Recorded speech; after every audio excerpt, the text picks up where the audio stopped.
Então, vamos iniciar mais um Quinta das Artes. Bom dia a todos, a todas, a todes. Eu inicio agradecendo a participação de todos vocês inscritos em mais um encontro de formação do nosso Quinta das Artes. Eu agradeço a presença, o compromisso de estudo, a reflexão, o debate, a possibilidade da gente pensar uma educação de qualidade para nossas crianças da rede pública. Esse é o nosso maior compromisso. Agradeço em nome de toda a nossa equipe do Projeto Quinta das Artes. Agradeço os convidados que aqui já estiveram, fazendo o nosso encontro enriquecendo a nossa formação. Agradeço a nossa ilustre convidada de hoje, a professora Eliane Debos. Agradeço os que estão agendados para a formação até ali, finalzinho de novembro. E destaco que cada convidado tem disponibilizado, seu tempo, a sua generosidade, seus conhecimentos, a sua experiência, sobretudo o seu compromisso social com a arte e a educação. Eu agradeço também imensamente a equipe, a equipe que faz essa Quinta das Artes, um projeto que honra a presença de cada um. Eu quero aqui agradecer particularmente, a professora Alessandra Rota, que está hoje na nossa parte técnica, ela não está aparecendo e nem vai aparecer hoje, porque está nessa parte técnica, e agradeço a Fernanda, a Simone, que compõem comigo esse projeto. Eu quero destacar também que esse projeto, ele iniciou em 2019. Foi um projeto de extensão coordenado pela professora Alessandra Rota, aprovado pelo Departamento de Metodologia de Ensino, Então, ele agrega a equipe interna e externa à UFSC. A nossa primeira edição, a gente tem que destacar que foi uma edição presencial. Aconteceu nas quintas-feiras, às 18 horas, lá no auditório do CFH da UFSC. E por conta de uma excepcionalidade, por conta da pandemia, nós estamos fazendo essa atividade nesse sistema remoto. Eu aproveito para registrar que, lamentavelmente, as mortes das pessoas, dos entes queridos, das inúmeras famílias do Brasil e do mundo. Então, quero lamentar e dizer da nossa tristeza, mas, ao mesmo tempo, dizer que estamos tentando realizar encontros que possam expressar a arte, que possam expressar o conhecimento e fazer também encontros afetuosos, encontros de alegria, embora estejamos numa excepcionalidade na pandemia. Eu quero apresentar, então, agora, antes de passar a palavra para ela, a nossa ilustre convidada. Para mim é uma honra estar contigo, Eliane, aqui, compartilhando esse momento. É uma honra porque nós somos colegas, somos amigas, somos parceiras de muitas atividades, Somos do mesmo departamento da Universidade Federal de Santa Catarina, onde eu e a professora Alessandra compomos, com você, o Departamento de Metodologia de Ensino, e você tem um imenso currículo, que eu não vou conseguir dar conta aqui de dizer nem um pouquinho, mas eu vou me esforçar aqui para destacar, pelo menos, alguns aspectos da tua enorme atividade, assim, do teu trabalho, honrando a tua presença aqui conosco. Então, eu quero dizer que a professora Eliane Debos, ela é graduada em Letras, ela fez mestrado e doutorado na área de letras também, o mestrado na Universidade Federal de Santa Catarina e o doutorado na Universidade Católica do Rio Grande do Sul. Como eu já falei, ela é professora da Universidade Federal e compõe ela também, além de ser professora do Departamento de Metodologia de Ensino, ela é professora de 2 programas de pós-graduação, o programa de Educação e o programa de Tradução, de Estudos da Tradução. Ela é líder do grupo de pesquisa, a qual eu tenho muita honra de participar, que é o Literalize, que é o grupo de pesquisa em literatura infantil e juvenil e prática de mediação literária da Universidade Federal de Santa Catarina. Esse grupo, ele tem, composto, na verdade, por doutores, por estudantes da graduação e da pós-graduação, e também com professores da rede. A professora Eliane, ela coordena também uma revista bastante importante para a UFSC, que é a revista Perspectiva. Ela tem inúmeras produções, mas eu quero destacar, sobretudo, uma que já está esgotada, né? Que é a Festaria de Brincança, que todos os encontros, todas as lives, as pessoas perguntam por esse livro, né? Então, eu não sei se vocês conseguem ver, esse é um livro que eu quero destacar. Quero destacar também a sua produção para a infância, né? Que dentro da sua produção para a infância tem Antonieta, né? Tem um outro livro que eu não tenho aqui, porque ele está lá na minha sala, na UFSC, que é o Medo e Seus Segredos, e É Tempo de Pão por Deus. Eu quero destacar também que, pelo Literalize, feito a muitas mãos, nós lançamos ultimamente esse livro aqui, que é Poemas para Todos os Anos, os livros premiados pela FNLIGE. E eu tenho a impressão que a Eliane vai também, né? Eu vou convidar a Eliane também para dizer e já contar para vocês uma produção fresquinha do Literalize, que vai sair logo, logo, né, Eliane? Então, agora, eu penso que posso passar a palavra para a Eliane, que tem um título belíssimo dessa fala, né? Eu não sei se eu vou conseguir dizer a pronúncia certinho, mas ela intitulou a fala poeticamente.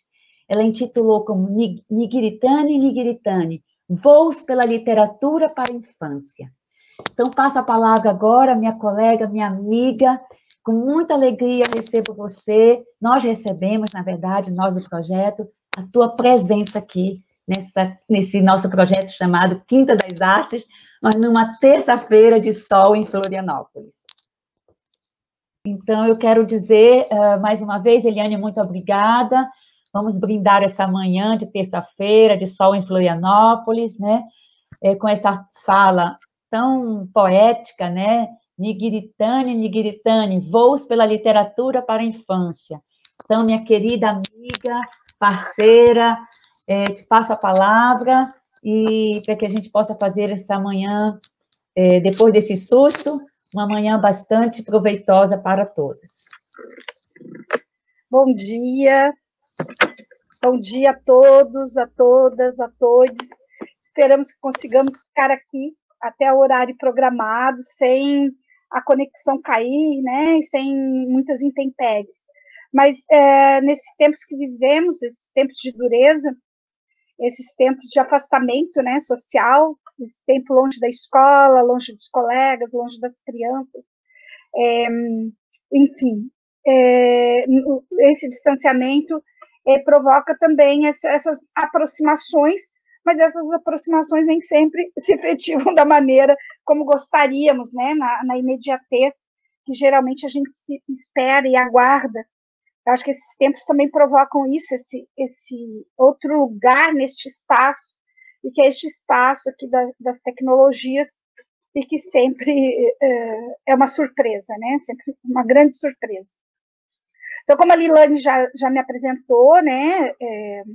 Sou professora Eliane Debo, sou professora da Universidade Federal de Santa Catarina, colega da Lilane, da professora Lilane Moura Chagas, da professora Alessandra Rota, e que estão organizando, então, essa Quinta das Artes, diálogos sobre arte, imaginação, natureza e educação infantil.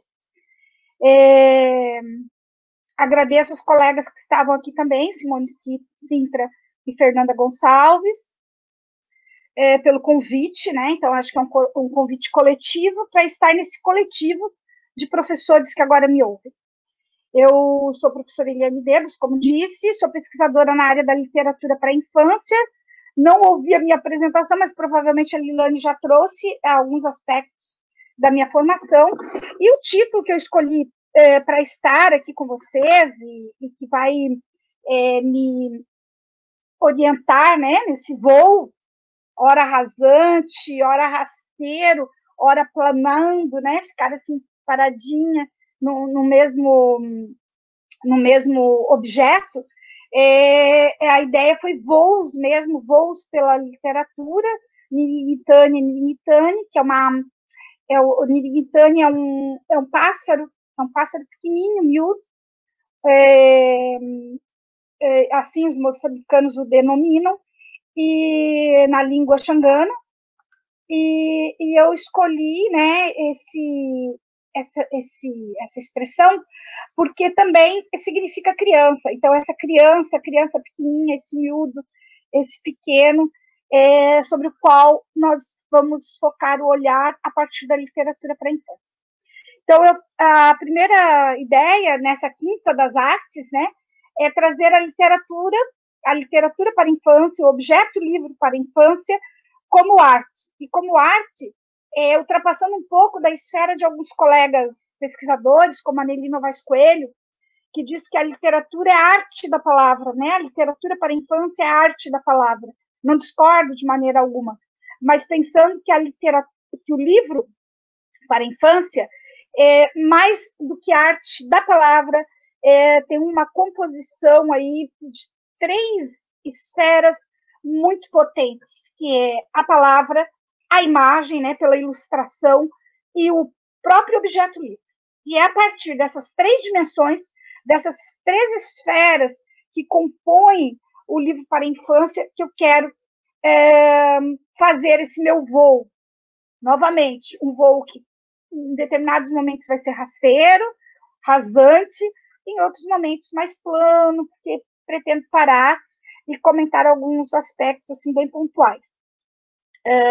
Espero depois que as colegas me orientem aí, se eu tiver, que a gente já ultrapassou um tempo aí bem significativo, então que me orientem aí nesse tempo, se por acaso eu me estender muito. Então, eu queria partir, assim, quando eu penso o objeto livro, o livro enquanto materialidade, né, e essa materialidade sendo uma leitura potente, pensar que o livro, para além do relato, da narrativa, que tem a sua importância, o livro é um objeto de arte. Então, eu escolhi, poderia escolher, são vários os livros para a infância, né, mas escolhi este. Para iniciarmos, Ângelo Machado, o livro do pé, e eu inicio com a capa do livro. Então, a capa do livro, se vocês percebem, ela faz uma composição entre a primeira capa e a quarta capa. Então, primeira e quarta. Então, essa estrutura desse objeto livro, essa ilustração que não se divide, que não se separa, mas que invade a outra página e que faz a sua composição plena. Muitas vezes a gente abre o livro assim e não percebe, né, que o livro, que a ilustração, ela complementa da primeira à quarta capa. Estou abrindo o objeto livro e esse objeto, pensar que nós temos uma orelha.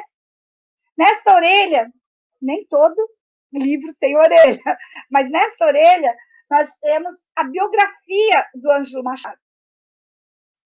E nas guardas, então, que é essa parte interna que guarda o que vem, né, logo a seguir, nós já temos aqui, se o livro é do pé, nós vamos ter várias patas ou vários pés de animais. Então, vejam que não cheguei ainda na narrativa, propriamente dita, mas eu já li vários aspectos do livro, né? E daí vários paratextos, como o nome do autor, como o título do livro do pé, como o nome da editora, a ilustração, né? As ilustrações. E, às vezes, quando o livro tem lombada, como esse, o título se repete aqui, e também tem a logo. Este não trouxe, mas muitos livros, na sua lombada, fazem essa referência. Inicio dessa forma para dizer o quanto que nós temos que olhar para o livro, quantas dimensões o livro pode nos proporcionar, né? Passado esse, eu trago outros livros e outras materialidades, né? Então, eu trago o livro do buraco, do Coué, né? Coué, que é um artista que escreve para crianças e que se torna esse livro objeto, um objeto brincante, um objeto lúdico, um objeto para ler em todos os sentidos. E aqui a gente pensa nessa materialidade do objeto. Vejam que nenhum dos dois livros eu abri a narrativa até agora, eu contei a história, eu li a história, né? Eles são nessa inteireza desse objeto, por essas dimensões, que a gente tem que pensar esse objeto não só para a pequena infância, mas para toda a infância que habita em nós, quer dizer, então, para todas as idades, né? Mas sempre partindo do pequenininho, né? Daquele que vai manusear o livro, que vai abrir o livro e encontrar as suas surpresas. O livro que eu trouxe vou voltar, que eu já tinha me desfeito dele, do Ângelo Machado, e falei da Lombada, né? Esse livro, ele é um livro que não tem a capa dura, mas tem esse formato quadrado. E a maioria dos livros que encontramos para a infância no Brasil, né? Diferente da Europa, dos Estados Unidos da América, enfim, que tem os livros de capa dura. No Brasil, a gente tem muito livro brochura, que é esse livro que na maioria das vezes é grampeado ou costurado. Mas esses livros, eles também podem guardar surpresas, né, muito grandes. Eu trago para vocês esse livro do Tino Freitas, que provavelmente alguns conhecem, porque ele foi para as instituições via o Programa Nacional de Biblioteca na Escola, o PNBE, que 2008, 2010, 2012, 14, chegaram nos espaços da educação infantil, né, muitos títulos, e que a gente sabe que desde 2015 o projeto foi engavetado, né, por todos esses desgovernos que ocorreram aí de 2016 para cá. Eu trago esse livro do Tino Freitas porque eu sempre digo que ele é um livro gigante, é um livro que se agiganta, né? Este ano, Tino Freitas lançou esse livro em Portugal, plena pandemia. E esse eu vou ler, então eu vou para a narrativa agora, eu vou fazer uma leitura para vocês de um livro que eu gosto muito, e provavelmente alguns conheçam, né? E que eu acho que pode mostrar um pouco dessa dimensão do relato, da narrativa, como diz a Gemma Lute, né? Mas, para além disso, do objeto. Nós vamos ter, esse livro tem vários paratextos, e um deles é a dedicatória, né? Então, o Tino Freitas dedica o livro para Pedro, Antônio e Miguel, que sempre trazem uma notícia boa quando tocam a campainha. Então, vejam, há uma campainha, e essa campainha é um mote para a entrada de vários personagens na narrativa. A pequenina casa da menina, toda tarde, se agiganta, e ninguém mais se espanta com tanta visita esquisita. Foi assim que aquele dia se encheu de alegria. A menina lia, quando no meio de uma linha ouviu o som da campainha. Quando abriu a porta, deu de cara com o Todd. Sabe quem é o Todd? É um patinho pagode que vira e mexe e se sacode. Ele entrou na casa, coçou o peito com o bico, abriu as asas e começou a grasnar. Quen, quen, quen, quen. quen. Quem quer brincar comigo? A menina disse, eu quero. E foram juntos se divertir. Mal começaram a brincar, soou a campainha. Quem será que se avizinha? A menina abriu a porta e deu de cara com o Salgado. Sabe quem é o Salgado?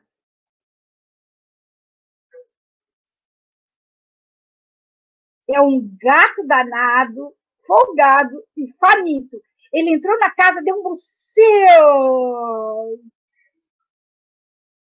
enorme, se esticou todo no tapete e começou a miar. Miau, miau, miau. Me autorize a perguntar? Quem quer brincar comigo? A menina e o patinho disseram, nós queremos, e foram juntos se divertir. Mal começaram a brincar, soou a campainha. E será que se avizinha? A menina abriu a porta, deu de cara com o Rosado. Sabe quem é o Rosado? Não.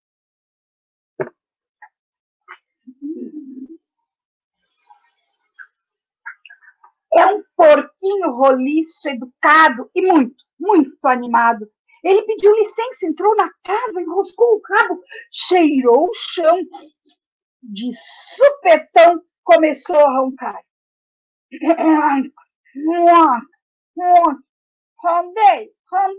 Rondei, até chegar a esse lugar. Quem quer brincar comigo? A menina e o patinho e o gato disseram, nós queremos, e foram juntos se divertir. Mal começaram a brincar, soou a campainha. Quem será que se avizinha? A menina abriu a porta, deu de cara com o furacão. Sabe quem é o furacão?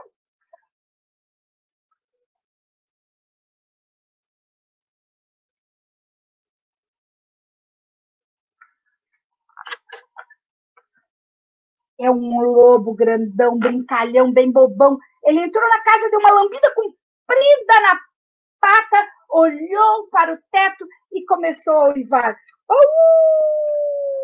Au! Au! Há uma hora que procura esse lugar. Quem quer brincar comigo? A menina, o patinho, o gato e o porquinho disseram, nós queremos. E foram juntos se divertir. Mal começaram a brincar, soou a campainha. Quem será que se avizinha? A menina abriu a porta, deu de cara com a pintada. Sabe quem é a pintada?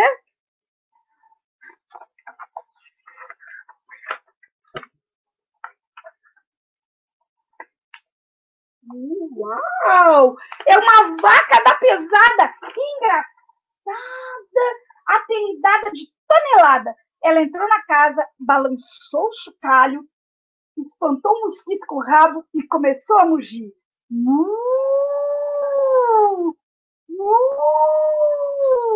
Muito legal esse lugar. Quem quer brincar comigo?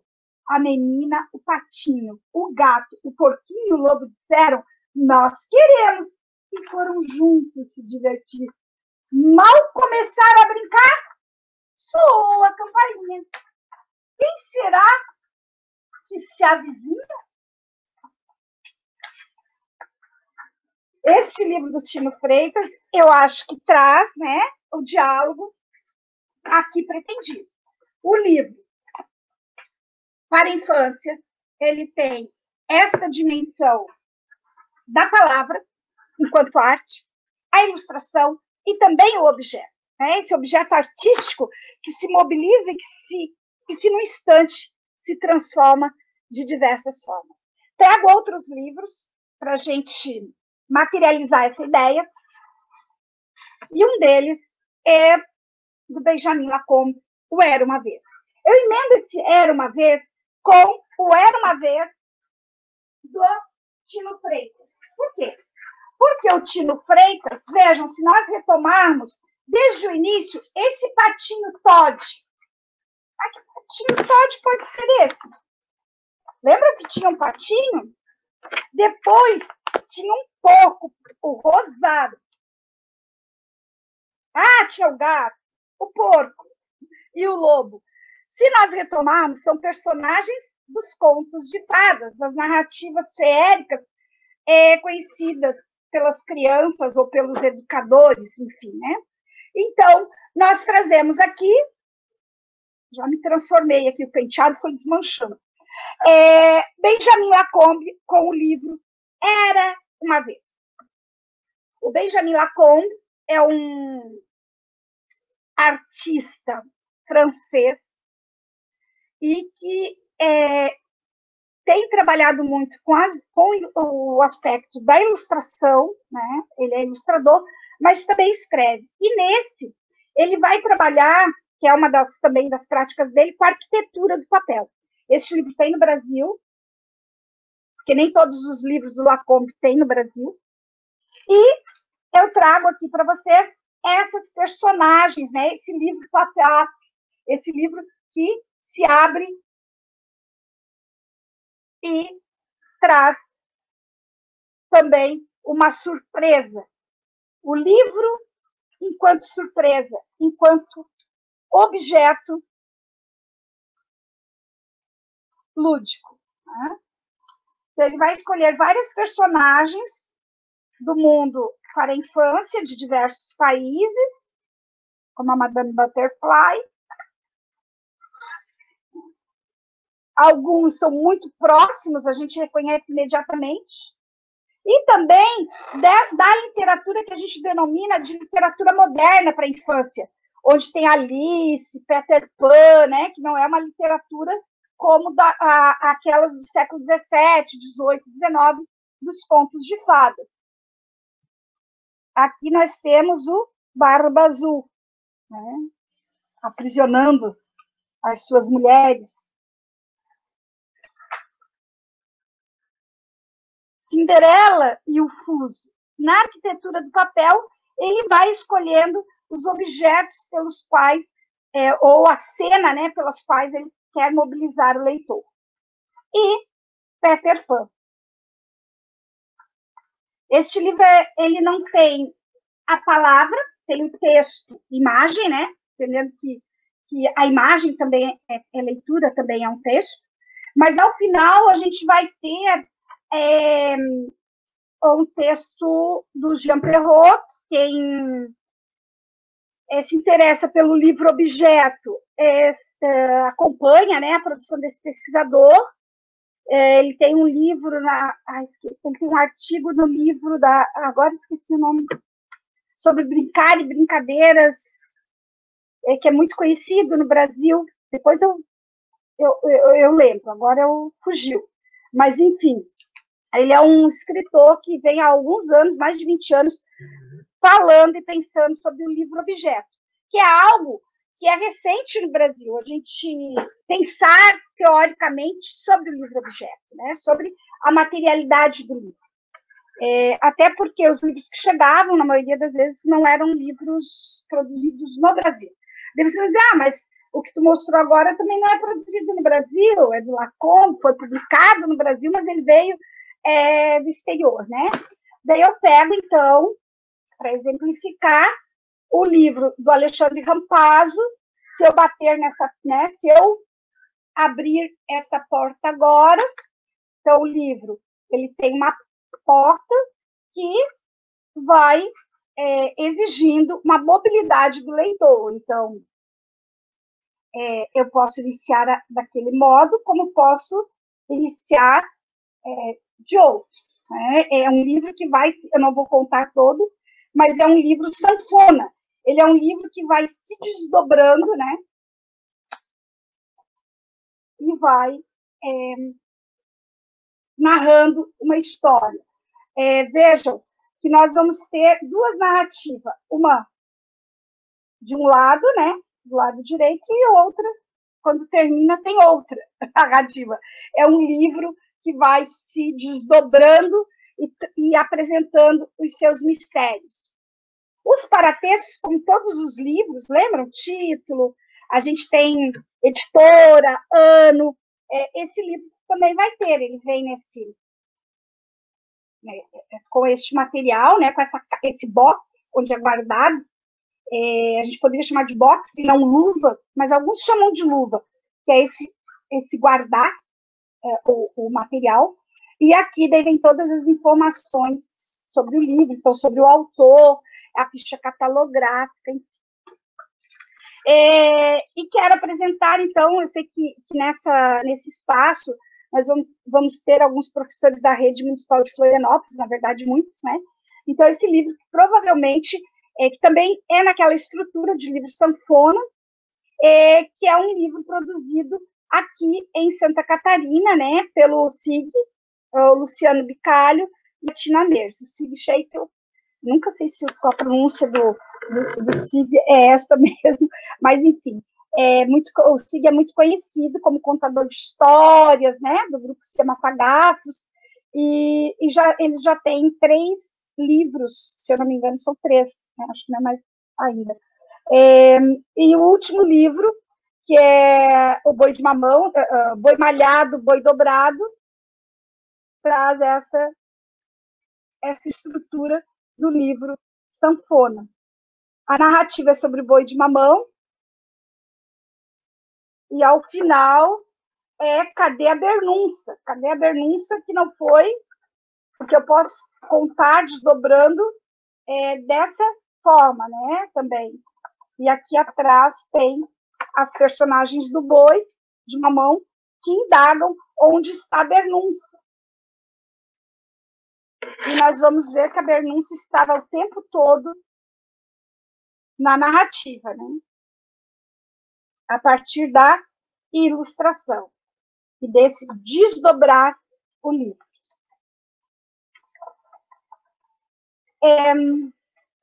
Vou deixar aqui. O Sig e a Aline, eles fizeram também esse material, também esse outro objeto, né? O livro, e que é o livro de brinquedo. Pelo tamanho da minha mão, vocês veem que é um livro pequeno, né? O tamanho do livro, e que comporta 3 pequenos livros. Na verdade, então, é uma luva, né, que guarda 3 pequenos livros. E esses livros, ao ser a ilustração aqui externa é um carimbo, olha que interessante, e ao abrirmos esse livro, ele vai se desdobrar também, ele se agiganta, olhem só, tá?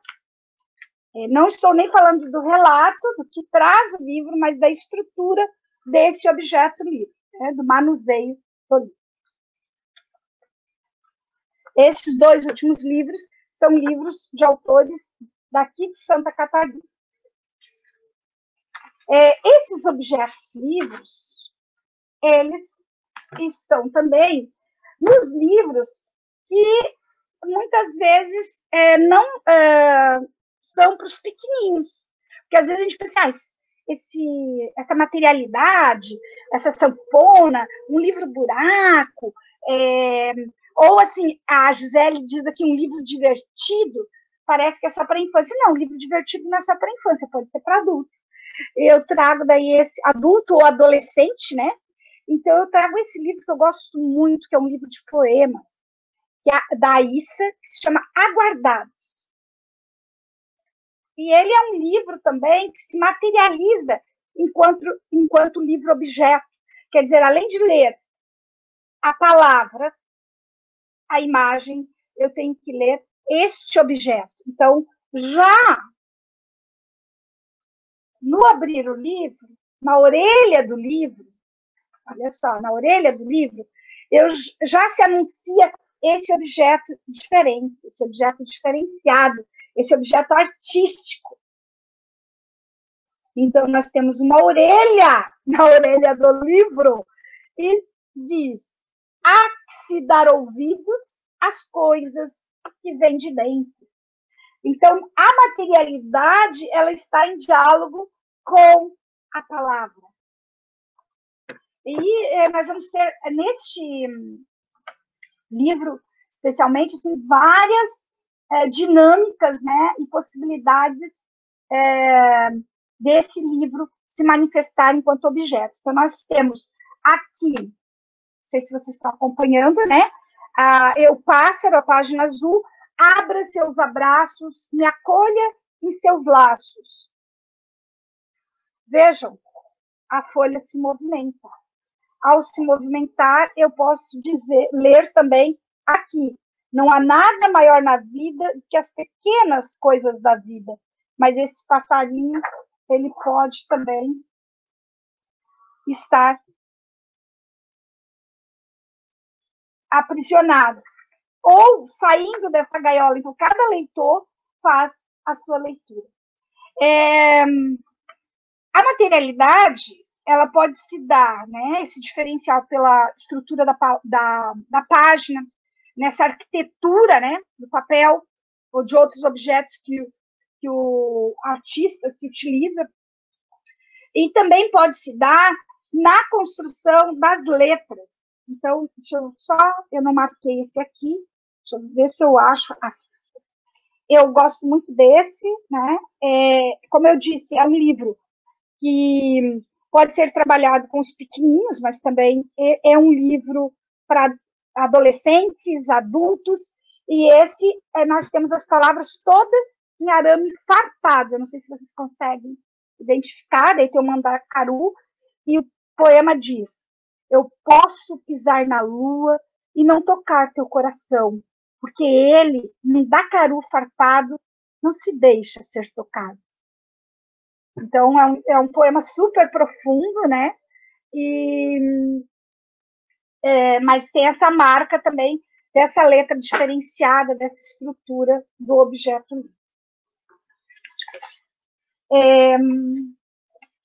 Olha, eu teria vários exemplos aqui que eu fui separando e que eu achei que seriam importantes, mas vou seguir aí tentando passar aí algumas possibilidades nesse voo, como eu disse, voo rasante, né, em cima das possibilidades do trabalho com o objeto livro, pensando a palavra, pensando a imagem e pensando o objeto. Lembram um dos primeiros livros que eu mostrei, que era o livro do buraco, do Hervé Tullet, né? Então, eu trago esse sentido, que eu acho esse livro bárbaro, porque ele vai trabalhar toda a complexidade do que é pensar o livro enquanto materialidade, o livro enquanto estrutura, de criação, de narrativa, né? Como que eu construo uma narrativa? O que são os personagens? O que são tempos e espaços dentro dessa estrutura textual? E este livro vai brincar com tudo isso de uma forma quase mágica. Então, as ilustrações são ilustrações que, num primeiro momento, se aparecem como inacabadas, como em construção. Então, nós temos os dois personagens brincando, né? E eles vão estar sempre assim, em alguns momentos, como rabisco, como construção, e nós vamos ter esses paratextos que a gente vai ter que ficar acompanhando, que muitas vezes fica fora, né, da armadura, da moldura do livro, ou da ilustração, e essas personagens conversam com esse leitor e dizem: ops, estão olhando para a gente. Ei, pessoal, venham ver. Tem umas pessoas aqui. Tem umas pessoas aqui que abriram o livro. Bom dia! Quem são vocês? O que vocês estão procurando? Vocês são bonitinhos, sabiam? Ah, era só o que faltava. Querem uma história? Acho que eles querem uma história.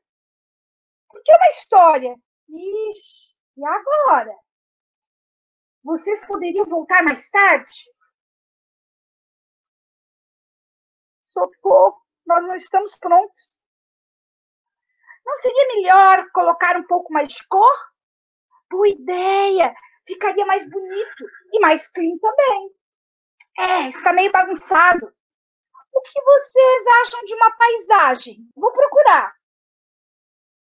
E então, que tal? Melhor assim? Ó, ficou tão sem graça, e tudo é culpa minha.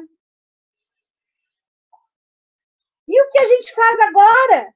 Olha, às vezes na história tem um mal. Ei, pessoal do mal, chega mais! É verdade, boa ideia! Bu! Que foi? Que coisa feia! Temos visita, vamos ficar com medo. Ai, ai! Nossa, como eles são fofos! Você não tem nenhuma ideia para uma história? Ou para ajudar a gente a se livrar deles? É que nós não estamos prontos ainda, definitivamente. Não, eu não entendo nada disso. E não é assim que se faz, precisamos daquele cara, o autor. Puxa, é verdade. E que faz um autor? Onde ele está? Ai, ai, ai, ai, ai, cada uma. Nós vamos tirar você daí. Não se mexa, nós temos uma ideia. Ei, autor! Autor! Ei, autor! Tem um monte de gente aqui. Vem cá! Autor!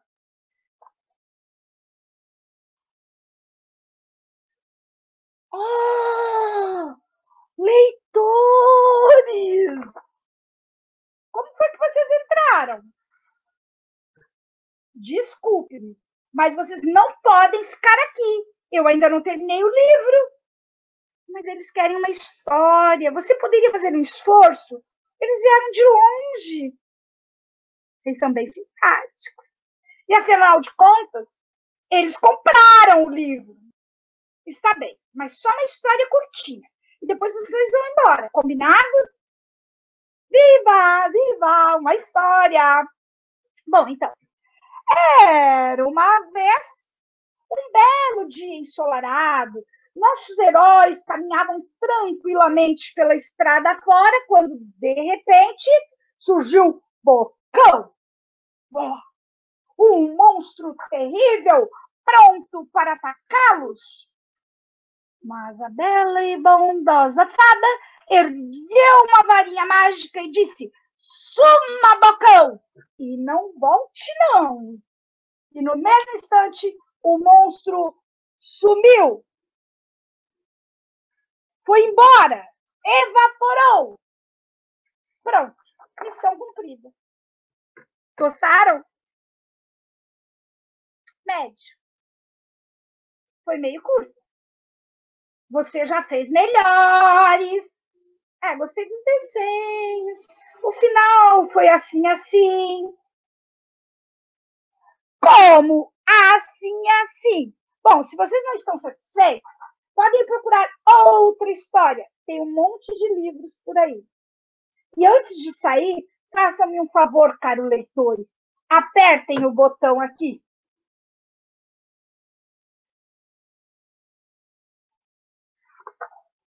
Obrigado. E se vocês encontrarem outros leitores por aí, por favor, peçam a eles que não comprem este livro, pelo menos por enquanto. Ei, pessoal, será que alguém pode acender a luz? É que o botão está lá no alto. E agora, hein? Parece que ele ficou meio chateado. Será que ele foi embora? Ufa. Não fiquem chateados.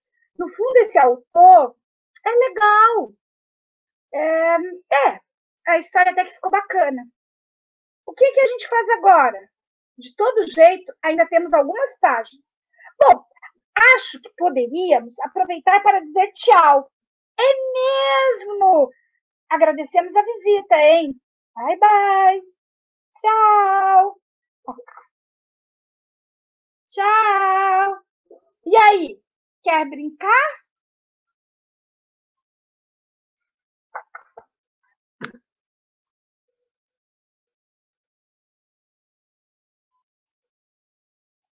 Então, esse livro, ele tem uma estrutura muito interessante, porque ele vai trabalhar com essa dinâmica do que é a construção de um livro.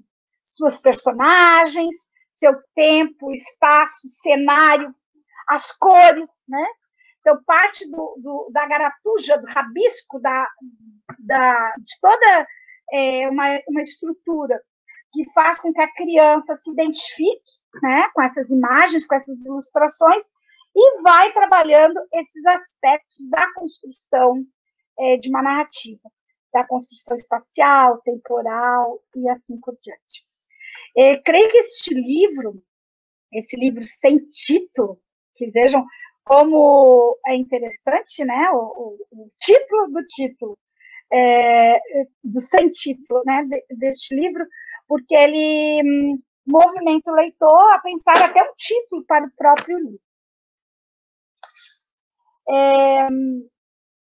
Dentro deste material escolhido, assim, para trazer para vocês, eu não poderia deixar de trazer o que tem me mobilizado nos últimos anos, né, que é os livros que tematizam a cultura africana, afro-brasileira e indígena. Vou tentar focalizar aqui nos últimos minutos que nós temos, pensar um pouco a literatura de temática indígena, de temática africana e afro-brasileira, a partir de algumas discussões que eu venho realizando, né, e principalmente a partir do meu livro Antonieta, que acho que alguns conhecem, quem não conhece, procure conhecer imediatamente, porque o livro ficou uma lindeza, é um livro escrito por mim, né, então, e ilustrado pela Anne Gonzalo, uma ilustradora de Salvador, e a gente vai trazer aqui neste livro a história de Antonieta de Barros, essa primeira mulher eleita em Santa Catarina, a primeira mulher negra eleita no Brasil, numa primeira eleição que as mulheres puderam votar e serem votadas. E ela se elege, né, e faz o que fez, né, e que vira história. Mas essa mulher negra, professora, escritora, jornalista, quando digo escritora, porque ela era cronista, poetisa, né, e depois também vai atuar no jornalismo.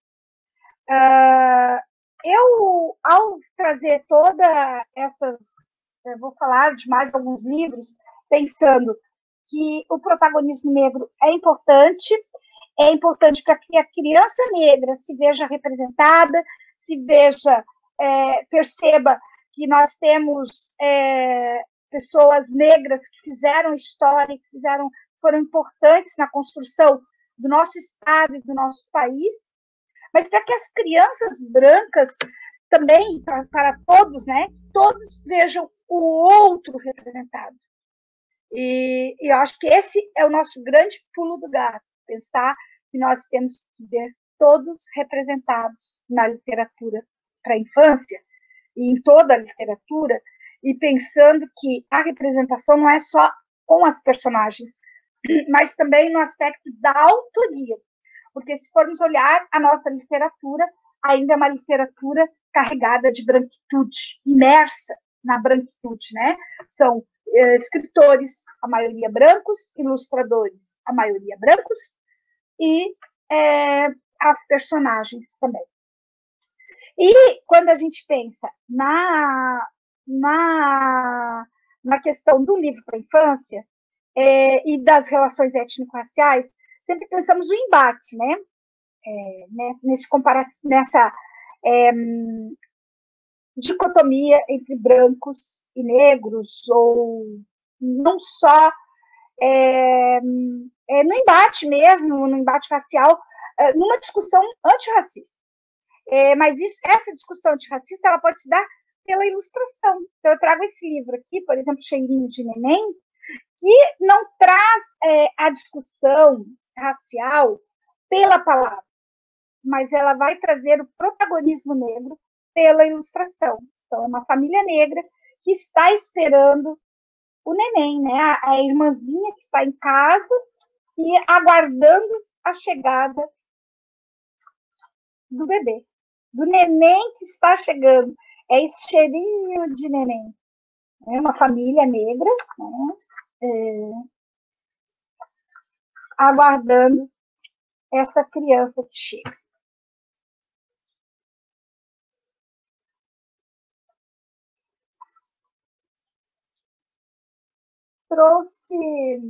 A gente poderia falar de vários autores, então, nessa linha da afro-brasilidade, né, desses escritores negros e negras que têm escrito para a infância.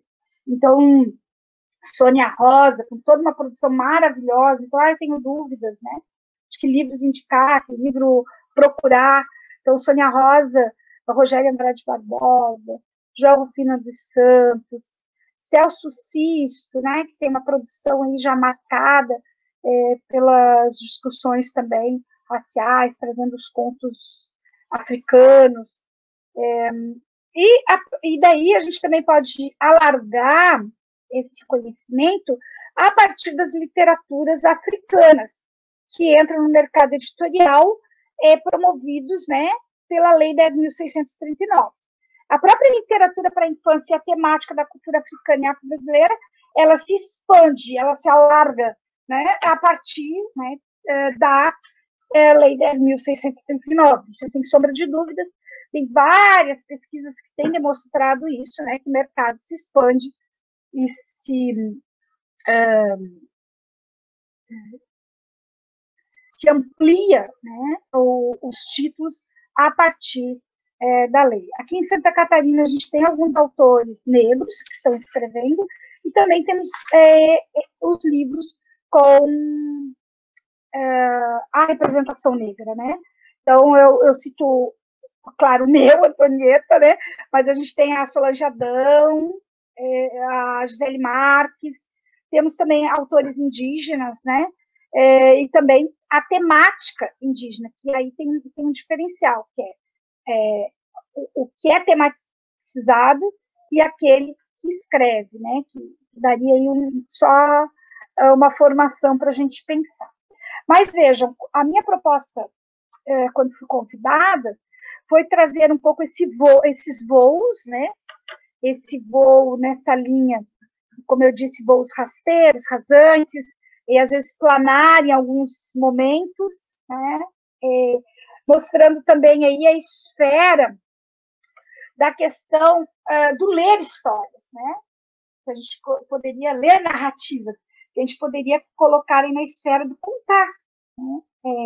Mas a partir da leitura, que é onde eu me situo, que é onde eu faço aí a minha trajetória, né? Que é pela leitura do texto literário, pela mediação da palavra lida, que eu tenho me movido nos últimos 30 anos. Então, quando as pessoas dizem, tu é uma contadora de histórias, vem aqui na escola contar histórias. Eu sou uma contadora de histórias que lê histórias, né? Eu sou leitora antes de tudo, mas entendendo que a leitura, ela não pode ser uma leitura monocórdia, uma leitura sem vida, uma leitura que a gente não conheça o texto, que a gente não identifique, né? Quem são essas personagens, esses objetos. Então, que o meu tom de voz, não que eu precise imitar as personagens, mas que o meu tom de voz mobilize essa narrativa, dê vida a essa narrativa.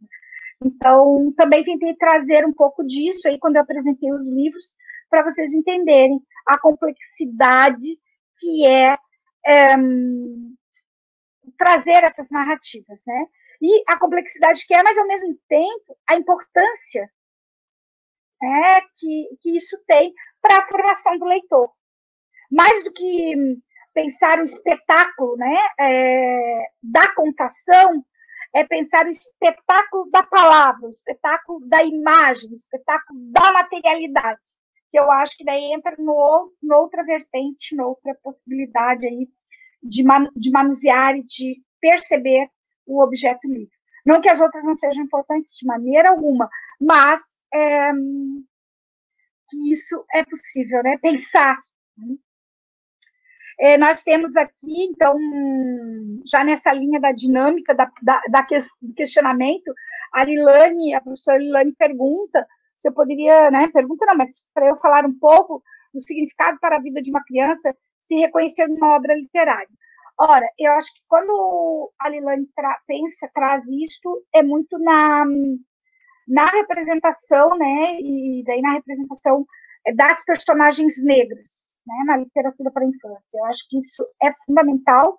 Quando eu trago essa questão da branquitude da escrita, a escrita ela tem marcas diferentes, sim, daquele que escreve, né? É impossível não ter. Então, a Conceição Evaristo, na tese de doutorado, depois veio trazendo essa discussão, ela nomeia de escrevivência, que é a escrita a partir daquilo que foi vivido, daí materializa isso com mais força, com mais potência, né? Nessa ideia de escrevivência. Então, a representação da personagem negra para a criança negra é fundamental. Mas veja, eu trago de novo essa ampliação, esse alargamento de pensar que todos nós temos que estar representados. E daí, como os negros indígenas muitas vezes não estão representados nem na autoria, nem nas personagens, é aí que a gente demarca esse espaço. Quem dera se um dia não precisássemos mais fazer isso. Eu tenho no meu livro a temática da cultura africana e afro-brasileira. Juro que eu pensei que eu ia abrir, é que eu estou com outro. Este meu livro ele tem duas edições. Uma é pelo NUP, pela UFSC, né, o Núcleo de Publicações, e outra pela editora Cortez. É que o livro também acabou circulando muito, a editora Cortez se interessou, e eu achei que ia abrir bem no capítulo, a editora Cortez escolheu para trazer na orelha uma citação que eu faço, né, e que vai falar sobre esse olhar o outro, mas como que eu escrevi, eu lembro, né, não ao pé da letra, mas é que esse pensar o outro, a representação do outro, ela tem que se dar na esfera para todos. O que acontece é que isso não ocorre. Não ocorre, e quando ocorria, né, as poucas vezes que ocorria, elas se davam muito pelo viés da subalternidade, tanto negro como as personagens indígenas, por esse viés de subalternidade, né, de opressão, e hoje a gente quer essas personagens como protagonistas. A Tatiana Mina Bernardes, Valentim, professora da Rede Municipal de Florianópolis, foi me orientando de mestrado, ela vai pesquisar esse protagonismo nos livros que chegaram nos espaços de educação infantil pelo PNBE, e ela vai nos mostrar na pesquisa que o protagonismo ocorre em pouquíssimas narrativas, né? Em pouquíssimas. A Jamira pergunta qual será a sua próxima obra. Então, como eu queria só poder ficar escrevendo ficção, mas na academia, e cada encontro com professores, ou enfim, com o próprio grupo de pesquisa, o Literalize, a gente acaba materializando muito publicações teóricas. Então, agora no mês de final de outubro e novembro, a gente está lançando 2 livros. Vai ser a 4ª produção que a gente fez na pandemia, né? Coletiva. E um é o livro Brinquedo. Eu só tenho o boneco do livro, mas posso mostrar o boneco, né? O livro está chegando da editora hoje à tarde, que é um livro é um livro com artigos que vão falar sobre essa materialidade que eu mostrei aqui para vocês. Então, são artigos que vão analisar esses livros sanfona, livro buraco, então essas várias categorias desses pop-up, esses livros que entram em cena nos últimos anos, né, no mercado editorial brasileiro, na Europa, Estados Unidos, enfim, né, América do Norte e outras partes do mundo, até a Argentina, os livros já circulavam, esses livros com estruturas diferenciadas. No Brasil, nós tínhamos poucos, e agora esses livros chegam do exterior, mas nós também temos a nossa produção local. Então, a gente está com esse livro. Indico para vocês também entrarem no link da literatura infantil e juvenil, produzida em Santa Catarina, tá? Que lá nós estamos lançando a 4ª edição do livro, onde nós trazemos as resenhas de autores, ilustradores e tradutores de livros para a infância que moram em Santa Catarina ou que são catarinenses e vivem em outros estados. tá? E que por ali você pode pensar vários trabalhos, né? Eu conheço, estou lá com o livro da Solange Adão, estou com o livro da Gisele Marques, mas queria ler uma resenha sobre. Então, lá no livro eletrônico, vocês vão ter esse material, que é um material muito bacana e muito importante para a história de Santa Catarina. E, ficcionalmente, então, está chegando essa semana também uma coletânea que eu participei, que é Livro das Marias 2, e eu tenho 2 poemas nessa coletânea. Ganhei o Elizabeth Anderle, o edital, né? Fui uma das classificadas e estou com um projeto que fica pronto até abril, que se chama Trolê, Trolê, Cruz e Souza, Vamos Ler, que são os poemas da primeira fase do Cruz e Souza, em que ele usou a estrutura trolê, que é uma estrutura francesa de 8 versos, com rimas no primeiro, terceiro e último verso, e que são poemas poucos conhecidos, porque são poemas mais lúdicos, brincantes, e tira aquela seriedade, né, da época, principalmente desse escritor simbolista. E acho que vai ficar um livro muito bacana, porque a ideia é fazer um livro sanfona também. Aí não vou contar, já estou dando spoiler, não vou contar tudo, mas para dizer para vocês que eu acho que vai ficar um livro muito bacana, de 20 poemas, trolê, né, nessa estrutura trolê. Trolê, Trolê, Cruz e Souza, Vamos Ler. Aguardem. A pergunta é: retorno financeiro para o autor é deveras injusto, uma vez que os preços dos mesmos são altos. Comenta a Simone Custódio. Questão dos livros, né? Olha, o livro no mercado editorial, ele tem uma cadeia, né? Tem uma cadeia aí estrutural e que é quase impossível também romper com essa cadeia. Então, tem aquele que escreve, vou pelo livro da infância, aquele que escreve, aquele que ilustra, o design, que vai trabalhar com essa questão da materialidade, da arquitetura. Às vezes tem escritor que é ilustrador e também é design, isso vai auxiliando. Mas se não, vejam quantas mãos eu já falei. Depois a gente vai para a gráfica, para a editora, para a gráfica, porque a editora, na maioria das vezes, contrata uma gráfica. Essa gráfica manda para um livreiro até chegar à biblioteca, chegar ao professor. Vejam, olha aí a mão até chegar ao leitor. E, muitas vezes, então, o livreiro, ou agora o livreiro, muitas vezes, pela internet, né, por esse espaço aí das tecnologias, até chegar, esse livro ele vai ter um valor, um custo bem maior do que gostaríamos, né? Mas, se formos ver, ninguém ganha muito. E, geralmente, o ilustrador e o escritor são os que menos ganham.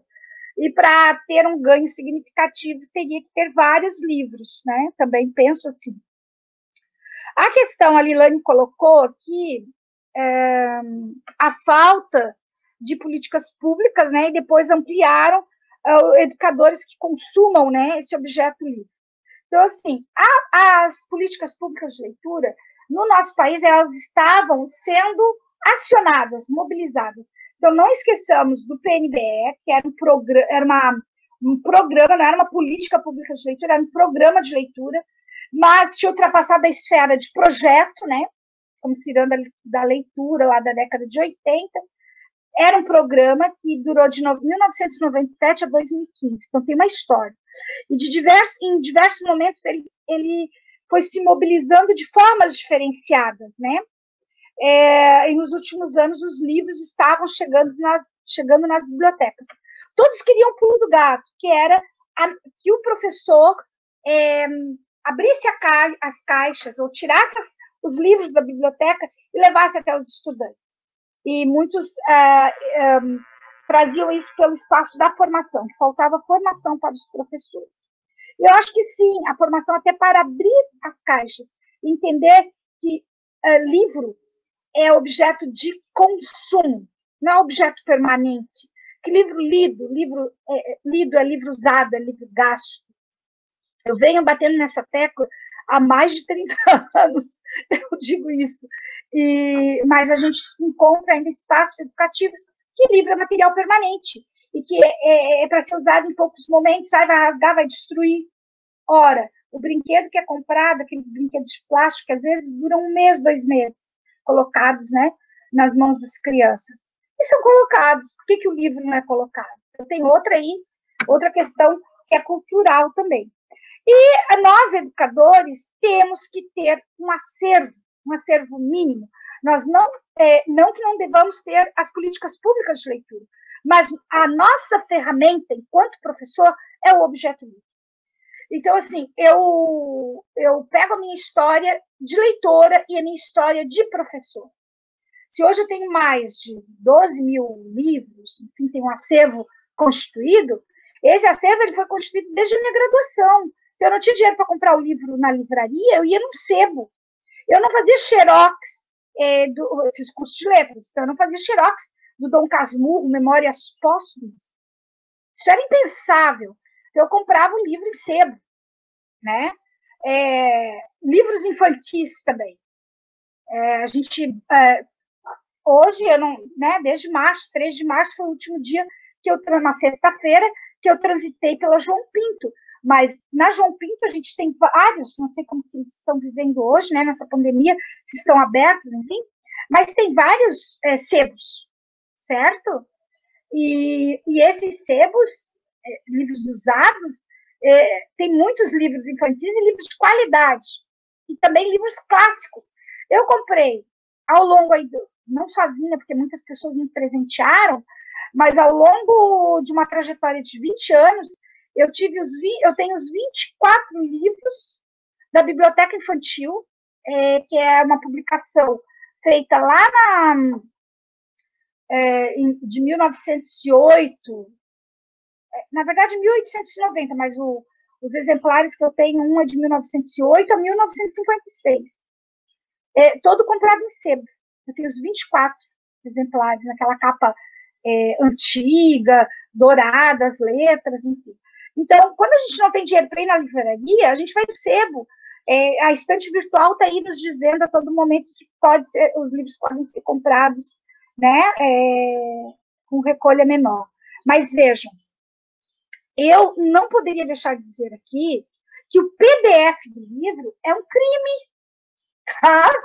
Então, assim, eu recebo a todo momento, até dos colegas da universidade, essa semana eu recebi de um colega, que não é da área de língua portuguesa, literatura, mas empolgadíssimo, que recebeu um acervo, né, uma biblioteca de livros de temática indígena e uma biblioteca de temática africana e afro-brasileira. Vários livros em PDF, era a biblioteca da professora tal, tinha até o nome da professora, não o sobrenome, mas tinha o nome. É crime. É crime, o autor não autorizou tu usar PDF do livro, certo? Então, a gente tem que ter muito cuidado. Vejam, se nessa cadeia se ganha pouco, se você faz o PDF do livro, vê que vai se ganhar menos. Então, aí há uma lógica que a gente tem que ser responsável pela própria pirataria, porque é o que a gente faz enquanto professor, quando pega e trabalha com o PDF do livro. Então, não sei se você conseguiu ver ali no chat, que tem algumas questões, você estava falando um pouco Então, daí quando eu saio, quando cai aqui a conexão, sim, eu perco as perguntas que estavam ali. Tá. Eu vou tentar verificar novamente. Isso. Eu acho que ali, naquele momento, eu estava finalizando, eu acho que eu já tinha até finalizado o pensamento, que é a questão do nosso acervo, né, particular, que nós, professores, temos que entender que o nosso material de trabalho é o livro. Se o dentista tem a broca, tem... Ui, que é pavoroso aquilo, né? Mas, enfim, tem aqueles objetos, né? O nosso objeto, nosso instrumento é o livro. Seja o livro para a infância, seja o livro teórico, enfim.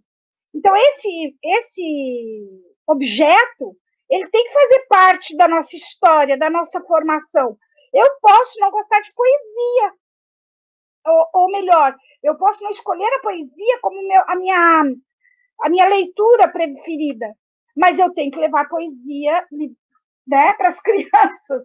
Então, assim, é mais do que a esfera individual. É óbvio que a leitura, a literatura, ela tem que me afetar primeiro. Eu tenho que estar seduzida para poder seduzir. Mas eu não posso levar só aquilo que eu gosto, só aquilo que me interessa. Então, alguns professores me dizem assim, informação, a gente já passou por isso. Mas por que eu tenho que levar protagonismo negro se eu não tenho nenhuma criança negra na sala de aula? Veja, por isso que eu acho que é mais amplo. É a gente pensar que a gente tem que se ver todos representados. E o que acontece hoje é que a gente não vê todos representados. O que você acha das editoras que não permitem a leitura de seus livros pelos educadores nesse tempo de pandemia, onde muitas famílias não têm acesso à literatura? Pergunta a Tatiana Alexandra. Você estava comentando sobre os PDFs, a circulação na pandemia. Olha, não é só na pandemia, é que nós, e isso até a universidade, caiu numa esparrela, na verdade, né, se a gente for pensar. Quando o professor bota o xerox, o seu próprio texto, e vejam, eu fiz isso muitas vezes com Festaria de Brincança, que é um livro meu, que foi premiado tudo, e não foi mais reeditado, está esgotado, enfim. Veja, o livro está à venda, e tu está deixando xerox lá na pasta para os alunos pegarem. Mas é que a gente não tem dinheiro. Existem várias possibilidades, eu já trouxe aqui. A questão das bibliotecas e a questão dos livros usados. Tem alguns livros teóricos que a gente compra por 5, 8 reais, que às vezes sai mais barato do que fazer o próprio xerox de qualidade e botar uma capa, certo? A questão das editoras não deixarem, não é, eu vejo isso com bons olhos. Eu gostaria que ninguém fizesse o Antonieta em PDF, ou que ninguém me pedisse. Eu ouço pedidos, as pessoas me pedem. Professora, a gente tá pedindo autorização, porque agora tem que pedir autorização para o escritor, como se fosse assim, um absurdo pedir autorização. Mas, gente, é uma produção. Eu, por exemplo, em outubro do ano passado, quando eu fiz o Antonieta não está sendo vendido agora o Fábio Garcia está vendendo na editora Cruz e Souza, online, tá? Mas eu vendi de outubro a dezembro 1.000 exemplares do livro.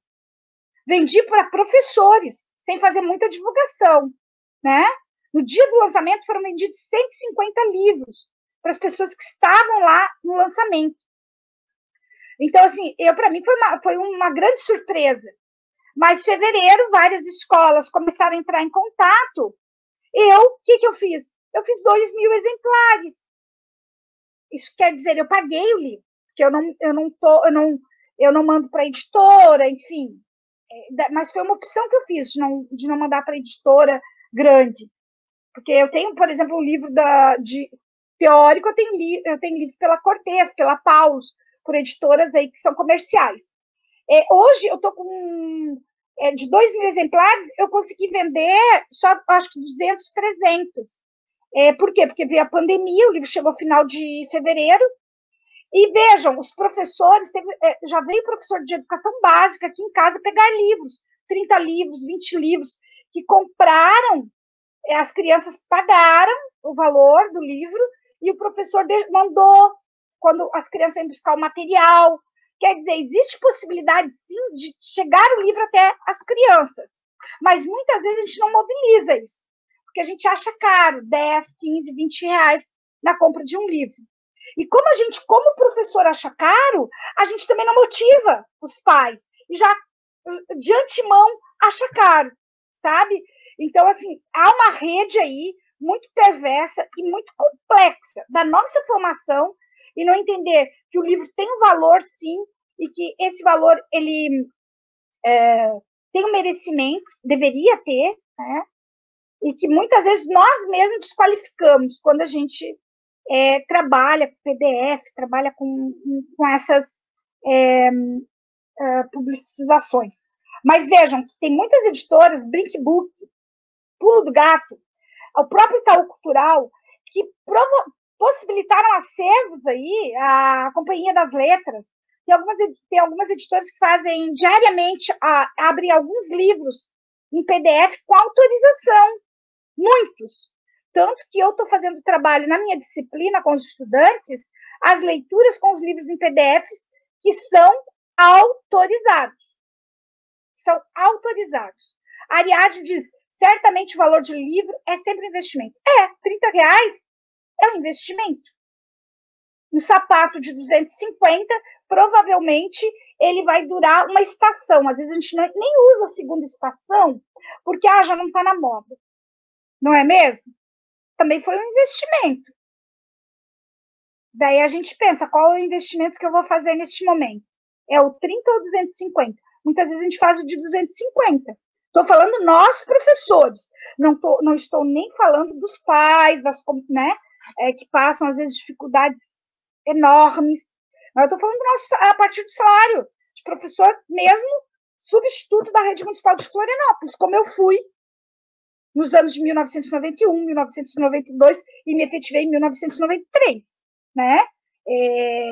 Fui efetiva dessa rede municipal de Florianópolis, né? Que muitos colegas que estão aqui também são. O que eu estou colocando é assim, que tem um aspecto econômico, mas tem um aspecto cultural da nossa formação que nos faz ver para além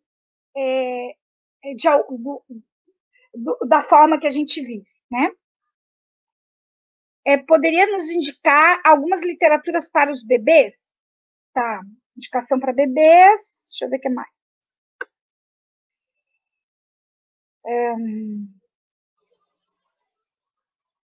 Olha, então, se você percebeu, eu fiz poucas leituras na íntegra, ou fiz a leitura, não mostrei o livro inteiro, do Tulê eu não mostrei inteiro, mas a gente pode fazer esse movimento, eu acho que é sem problema nenhum. Por quê? Porque se a gente está lendo, às vezes não precisa mostrar a ilustração. Se a gente está mostrando a ilustração, não precisa mostrar. O que não pode é a inteireza do livro. Mas eu fiz um levantamento de mais 80 títulos em PDF que estão autorizados. Estão autorizados, e se vocês entrarem no Itaú Cultural, na Brinkbook, procurar, gente, tá? Que tem vários livros que as editoras, alguns, como eu disse, são diários. Então, a gente tem que entrar diariamente, abrir o que está sendo autorizado. Livros para bebês, eu vejo o livro de pano e de plástico, e daí quem perguntou não usou literatura para bebês. Eu não chamo de literatura porque muitas vezes os livros não têm o teor literário, a palavra literária construída, mas eles possibilitam o que eu denomino já há bastante tempo de primeira cerimônia de apropriação dos protocolos de leitura, que é o virar a página, né, que é o manusear o objeto livre, e também essa leitura pelos sentidos, que são muito mais do que 5. Quando eu falo sentidos, eu posso pensar só em 5. O cheiro, o olfato, o tato, enfim. Mas nós temos muito mais sentidos. Né? Algumas pessoas, em determinados momentos, me criticaram e dizem assim, mas a criança não é só 5 sentidos, a criança é inteireza. Mas os 5 sentidos estão ali cientificamente, mas eu sempre digo que nós temos muito mais sentidos, né, do que os 5 das ciências. Mas vejam, se nós nomearmos os 5, a visão, o olfato, a partir desses 5, nós adultos fazemos essa leitura, e as crianças também, são leitoras do objeto livre. Então, o livro de plástico, o livro de pano, e daí a gente poderia procurar vários, né, em feira de livros.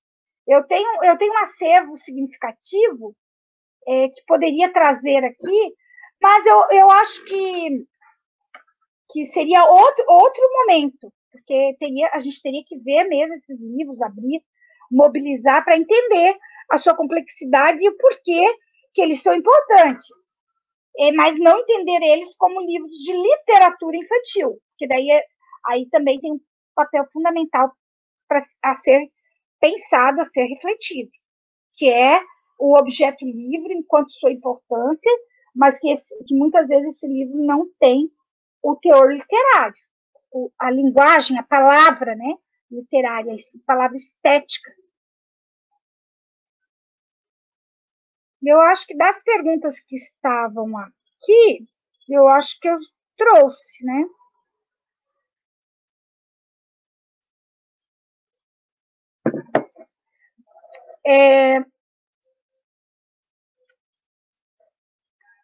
A Márcia Koch vai dizer que o incentivo à leitura é um processo de descolonização. Aí talvez resida uma importante reflexão, mais leitura, mais conhecimento. Quando a gente pensa a decolonialidade, enfim, para fugir e pensar ou as literaturas indígenas, as literaturas africanas, as literaturas de matriz africana, as literaturas afro-brasileiras, mas eu, nesse viés aqui, vejo que eu trouxe muitos autores eurocêntricos, da Europa. Estou pensando aqui esse alargamento do repertório para além. O olhar ele tem que ser um olhar decolonizado, né, decolonial, mas esse acervo ele pode ser o mais amplo possível nesse acervo de formação, de repertório. Eu não trouxe aqui para vocês só a literatura africana, só a literatura brasileira. Eu fiz aqui um purpurri que pode até, de repente, gerar confusão, mas a gente tem que pensar nessa inteireza, que existe aí um acervo amplo, que eu tenho que ter conhecimento e que eu tenho que trazer tudo para as crianças. Né? Então, eu tenho que trazer os autores negros que não são trazidos, porque na nossa formação, às vezes, a gente não leu, não trouxe. No período aí da pandemia, ainda estamos, né, na pandemia, vocês sabem, né? Porque ontem o Uber, voltei de viagem, o Uber me disse que na pandemia estava difícil, que agora não, agora ele estava trabalhando bastante. Então, nós ainda estamos na pandemia. Mas pensar que essa ampliação, eu acho que eu fugi, eu fui para falar do Uber e acabei me lembrando que acho que era por isso que a internet não estava funcionando e viajei longe, não sei se alguém pega aí o fio da meada. Lembra, Lilane? Você estava falando dessa pluralidade, da gente já sei, sim. O acervo, enfim, o conhecimento. Que a gente não pode trazer só um viés, mas se esse viés que nos é dado sempre... voltei, o meu quintal. Então, nesse período, eu fiz um projeto, porque eu disse que eu estou usando já no passado, porque ele venceu, agora porque eu acabei registrando depois que ele já tinha mais de um mês, porque eu não fiz pensando academicamente, né, mas pensando na minha sobrevivência estética, poética, eu, Eliane, né, com o mundo. Então, eu isolada, eu essa pessoa que não consegue ficar parada. Então, o grupo de pesquisa, no primeiro momento, não, ninguém queria ler, ninguém queria abrir câmera. Eu disse, não, mas eu vou fazer isso porque eu Eliane. Então, eu criei o projeto Poesias no Meu Quintal e escolhi autores e autoras negras para ler. E já fechou até o projeto, eu já estou desenhando outro também do meu quintal, mas fazendo outro recorte. Mas vejam, que eu comecei a ler, passou pelas minhas mãos, eu li acho que mais de 100 poetas. E, num primeiro momento, eu disse, eu conheço bastante, eu conheço, e eu fui vendo que eu não conhecia nada. Né? Que eu não conhecia nada das escritoras negras que estão produzindo no país, dos escritores, dos jovens, dos livros que já estão aí, que são resultado de slams, né? Que já viraram livros. Slam das Minas, né? A gente tem livro que tem o DKG, os poemas, 3 poemas do DKG. Quem não conhece o DKG é o nosso rapper das ruas de Florianópolis. Então, assim, a gente conhece muito pouco de tudo. E claro que é impossível a gente conhecer tudo. Mas, enquanto professor, a gente tem que se mobilizar para tentar conhecer aquilo que é possível e que esse possível seja o máximo para aquele momento. Então, nesses meses de maio até aqui, eu fui me deparar assim, Elisa Lucinda, eu conheço, tem um livro da Elisa Lucinda, puxa, Elisa Lucinda tem mais de 20 livros. Daí fui lá para a estante virtual, com R$300 eu comprei mais de 40 livros, gente, na estante virtual. Nesse período agora, claro, comprei mais livros, mas desse recorte que eu queria fazer. Então, Elisa Lucinda, Conceição Evaristo, daí, claro, fui comprando livros novos também. Mas alguns eu só encontrava na estante virtual e ela me forneceu isso por 15, 18, 20 reais. Então, eu acho que a gente tem que se mobilizar de diversas formas. É importante programas de leitura, é importante que os livros estejam nos espaços educativos, mas é importante que a gente também tenha o nosso acervo. E daí, Lilane, já são 11h34, eu sei que a gente começou mais tarde, que houve um monte de imprevistos, mas também sei que as pessoas têm aí o seu tempo, né? Então, veja aí o que tu pensas.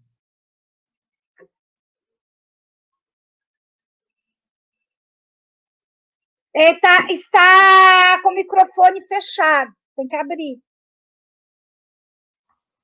Então, quero imensamente agradecer a tua presença. Eu ouvi outro momento que você também participou no Coletivo Alice, onde eles usaram uma metáfora que eu usei e que eu amei, que foi a metáfora dos faróis, as pessoas que estavam iluminando, né? Ou dos fósforos. Eu acho que você fez isso com seu voo pela literatura aqui conosco, na tua presença hoje. Você é esse brilho que não cessa e que, com certeza, tenho certeza que as minhas palavras, elas refletem o que aqui os colegas participantes do Quinta das Artes, com certeza estão sentindo, a mesma alegria de ter participado dessa manhã maravilhosa, né? E assim, como tua colega, eu quero te dizer e confessar que eu não canso de te ouvir, né? Porque para mim é sempre um presente, de um conhecimento imenso, né? E a gente aprende muito, muito, muito. Então, eu não tenho assim, as minhas palavras é de imensa gratidão, dizer assim que seguimos juntas, né? Nessa luta pela leitura, para nossas crianças se tornarem leitoras, que a gente tem um país literário, né?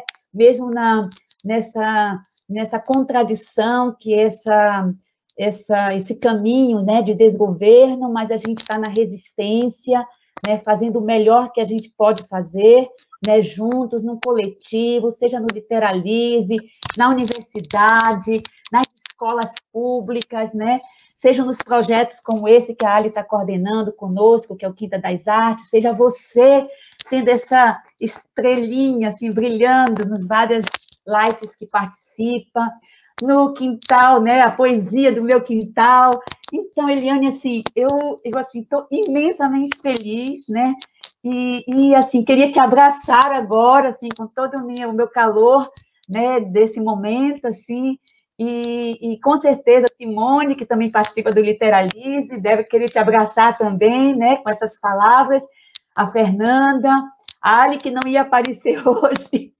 porque ia ficar quietinha, só na parte tecnológica, mas teve que aparecer por conta da questão, né, da tecnologia, e dizer que a gente realmente, com isso tudo, com esse carinho, com esse afeto, com esse amor, com essa vontade de tornar esse país um país melhor, né? Um país mais humano, que a gente possa realmente vencer essa pandemia. A pandemia não acabou, a gente tem que se cuidar, a gente tem que usar máscara, a gente tem que pensar que vem verão aí em Florianópolis, que a coisa vai ser complexa, né? Mas que a gente vai estar resistindo e se cuidando, e cuidando dos outros, e cuidando das nossas crianças. Então, da minha parte, é isso. Não sei se Simone quer dar também uma palavrinha. Quero sim, Lila. Bom, Eliane, né, já estava emocionada, a Lila conseguiu me emocionar ainda mais. É só gratidão por toda a sua partilha. Na verdade, é gratidão pela sua existência. É só isso que eu quero dizer. Existência e compartilhamento, né? Porque às vezes as pessoas existem, mas não tem essa generosidade de compartilhar o que constrói, o que cria, o que estuda, o que produz. Eu te conheço há bastante tempo, desde o meu da minha chegada a Florianópolis, e te agradeço imensamente por hoje e por todos os outros dias.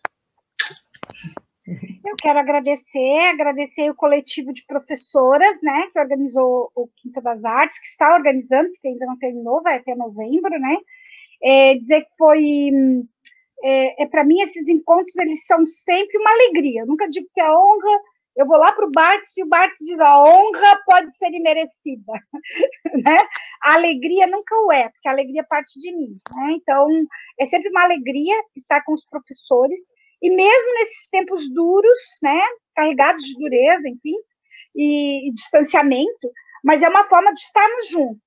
Se essa é a maneira que é possível neste momento, essa é a maneira que é possível neste momento.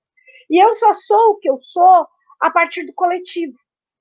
Eu não sou eu, a Eliane. Eu sou a Eliane porque eu sou o coletivo das leituras que eu fiz ao longo da minha vida, das pessoas que me constituíram, do grupo de pesquisa do qual eu participo, né, do Literalize, e de todos aqueles que acolhem a minha palavra e que acham que eu tenho algo para dizer, e daí no dizer eu aprendo também, porque eu ouço, quando me vêm as perguntas, e daí eu paro e digo, pá, isso eu já disse, mas eu não disse para esse grupo, né? Então, como é que a gente diz, Então, tudo isso me alimenta e me faz ser o que eu sou. Então, eu sou o que eu sou pelo coletivo, né? E eu digo para o grupo que está assistindo, o Antonieta, quem quiser também, está lá na editora Cruz e Souza, quem quiser botar o link, eu botei o link aqui interno, se quiserem colocar lá para o grupo, que daí o Fábio Garcia organiza o envio, enfim, tá? E quem quiser pegar comigo, conversar comigo na questão do livro, daí entre em contato. Estou com 1.700 livros, cheio de caixa dentro de casa, tá? Ainda pagando o livro. Então, para entenderem que o livro não nasce do nada, tá? O trolê vai ser outro caminho, porque como venceu um prêmio, né? Um edital, ele vai ser pago por esse edital e vai ser distribuído gratuitamente, mas daí também eu escolhi outro espaço para essa distribuição, que é no sul do estado, que é onde também eu estou construindo um espaço cultural. Então, daí vou para as crianças de lá primeiro, mas depois a gente traz para cá, tá bem? Então, Eliane, muito obrigada. E aí dizer também que todos os livros que eles me pediram a lista, então a gente vai enviar essas referências, né, que você trouxe nesse encontro, mas dizer também, gente, que o Literalize está nas redes sociais, então vocês podem acessar essas indicações de livros no Facebook, no Instagram. No Instagram nós temos feito um trabalho de resenhar... Diário, de resenhar os livros como indicação, então acessem o Literalize nas redes sociais, né, e que vocês vão ter também essa indicação, né, de uma boa literatura, e também no YouTube, né. E no livro de Santa Catarina, a quarta edição, a gente está com uma produção muito bacana, então esse livro do Sig, por exemplo, o Boi Malhado, Boi Dobrado, está lá resenhado. O livro Brinquedo está lá resenhado. Então, são várias indicações. Tem mais de 1.000 resenhas de livros de autores de Santa Catarina. Mais de 300 biografias de escritores, ilustradores e tradutores. Alice no Jardim da Infância, que é a obra do Carroll, que o Carroll fez Alice no País das Maravilhas e fez Alice no Jardim da Infância. Tem uma tradução da Lígia Bojunga Nunes, mas nós temos uma tradução do Sérgio Medeiros, que é professor aqui da UFSC. Um livro belíssimo, e que, ao meu ver, é um livro... O exercício tradutório está maravilhoso, está imbatível. Sim. E tem os paratextos também estão muito interessantes, a ilustração, a resenha está lá no livro de Santa Catarina. Então, referências a gente tem. E daí a gente tem que correr atrás, tem que exigir das redes municipais, onde nós trabalhamos, redes estaduais, as compras de acervo, também para as crianças. Acho que nós temos que nos mobilizar para isso também. Sim. Tá? Eliane, só um minutinho que a Ariadne está perguntando como consegue pegar o livro Antonieta diretamente contigo. Tem uma pergunta sobre o Festaria de Brincança também, se ele está disponível, mas daí, sabemos. O Festaria de Brincança, ele foi um livro premiado, enfim, ele vendeu mais de 10 mil exemplares, foi uma festa, mas desde 2012 ele está esgotado. Vejam que já faz bastante tempo. Só que eu tenho, para retomá-lo, eu tenho que reorganizar a primeira parte que eu falava das leis. Veja, não tinha nem a lei dos 9 anos do ensino fundamental. Muitas coisas da educação infantil, as diretrizes curriculares, enfim, muito mudou. E agora com a BNCC, mais ainda. Então, tem todo um capítulo para ser reformulado, que está sendo reformulado. Eu tomei coragem, né? Estou reformulando, e daí esse vai ser um livro que provavelmente volta a ser comercializado por grandes editoras, porque é um livro que tem muita circulação. O Antonieta tem na editora Cruz e Souza. A editora Cruz e Souza, o Fábio tem feito um trabalho, por exemplo, a Sarapiquá, algumas escolas compraram, ele levou já na escola direto. Quem quiser pegar comigo, que mora no sul da ilha, enfim, quer passar aqui e pegar, pode também passar. Daí entra lá no Facebook, no meu Facebook, Eliane Debus, ou entra no Instagram Debus Eliane, e ver como vem pegar, tá? São duas possibilidades. Tá? O Fábio me fez esse favor, porque eu digo que é um favor, porque eu não publiquei pela editora dele, eu publiquei por outra editora, e ele ele veio aqui em casa, pegou os livros e levou para a editora dele, para também movimentar, porque sabia que eu estava com os livros parados e tinha que pagar os livros, né? Então tem essa questão também de mercado de circulação, né? Circulação, trânsito, livro guardado não vale para nada, né? Não forma leitores, né? Também. Sim. Então, acho que é isso, gente. Acho que é isso. Falando até... Então, isso, deixa só, desculpa, deixa só porque eu achei muito bom. A Ana Lúcia escreveu Festança de Brincaria. Daí ela mesma disse, escrevi o título errado. Mas como a Eliane gosta muito de títulos, eu acho que ficou bem interessante esse também. Festança de Brincaria ficou mesmo. Anota, Eliane, Festança de Brincaria, parte 2. Então, gente, a gente encerra, a gente dá um tchau. Obrigada, Simone, obrigada, Fernanda, obrigada, Ali. Um abraço em cada uma. Mais uma vez, um abraço. Obrigada, minha amiga. E a gente se vê. Grupo, os professores participantes do Quinta das Artes, até o nosso próximo evento, com toda a nossa garra, nossa presença, nossa luz, nosso amor. Né? Um beijo, então. Beijo, a gente encerra aqui. Tchau. Tchau.